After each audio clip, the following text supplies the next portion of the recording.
Problem of रूपी नाम की ये 2 किताबें जिसके आधार पे आरबीआई की स्थापना हुई।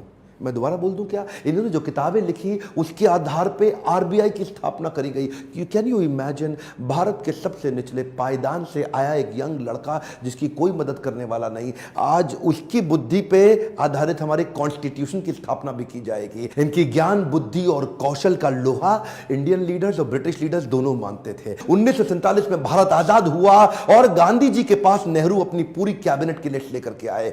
जब नेहरू, जो कि स्वतंत्र भारत के पहले प्रधानमंत्री होने वाले थे, पूरी कैबिनेट की लिस्ट लेके पहुंचे और बताया कि देखो इनको मैं तो तभी गांधी ने पूछा इसके अंदर बाबा साहब अंबेडकर का नाम कहां है? और वहीं थोड़ी उनकी बहस हुई और गांधी ने बोला कि नेहरू ये तुम्हारी कैबिनेट नहीं है, ये आजाद भारत की कैबिनेट है। तभी उनको कानून मंत्री के रूप में लिया गया और न केवल कानून मंत्री बल्कि तुरंत जो ड्राफ्टिंग कमेटी थी इंडियन कॉन्स्टिट्यूशन की, उसका चेयरमैन भी बना दिया गया। इनकी इंटेलिजेंस के आगे कोई कुछ बोल नहीं सकता था। जो इनसे सहमत थे, असहमत थे, दोनों जानते थे कि इस आदमी में बुद्धि बहुत है। बहरहाल मन तो है कि मैं घंटों तक इनके विषय में बात करूं, एक्चुअली मन भरता नहीं है इनके विषय में बात करते हुए। इतने बुद्धिमान व्यक्ति, आगे चल के इन्होंने हिंदू कोड बिल और महिलाओं के लिए बड़े कानूनों के अंदर कई बदलाव लाए। ये वो पॉलिटिकल लीडर नहीं थे जो सत्ता के लिए लड़ते थे, ये लड़ते थे उनके लिए कि देश में कमजोर हिस्से को उठाना देश के हर लीडर की जिम्मेदारी। एक हम मोटा टाइम ध्यान दीजिए,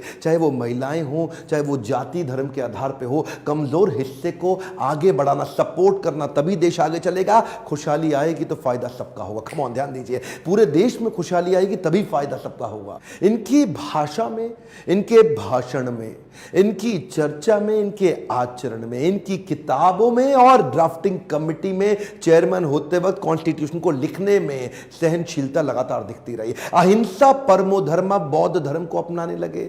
आत्मवत् सर्वभूतेषु, भागवत में बताया गया है कि बौद्ध धर्म में आत्मवत् सर्वभूतेषु, सभी जीवात्माओं को अपनी तरह देखना चाहिए। ये जो समान दृष्टि देने का उन्होंने प्रयास किया, ये उसके बाद ये बौद्ध धर्म को स्वीकार करने चले गए। आखिरी तक काम प्रेम से करते रहे, किसी से लड़ाई नहीं लड़ी। आपके लिए क्या मैसेज है इसमें? एक मैसेज लेके जाइए, एजुकेशन इज द टूल। पूरी जिंदगी में सबसे निचले कमजोर तबके को उन्होंने उस एजुकेशन के बल पे तो खड़ा किया। ये लगातार जो पढ़ते रहे लोग, इनके सामने चुप, इनकी एजुकेशन के चलते तो हो जाते थे।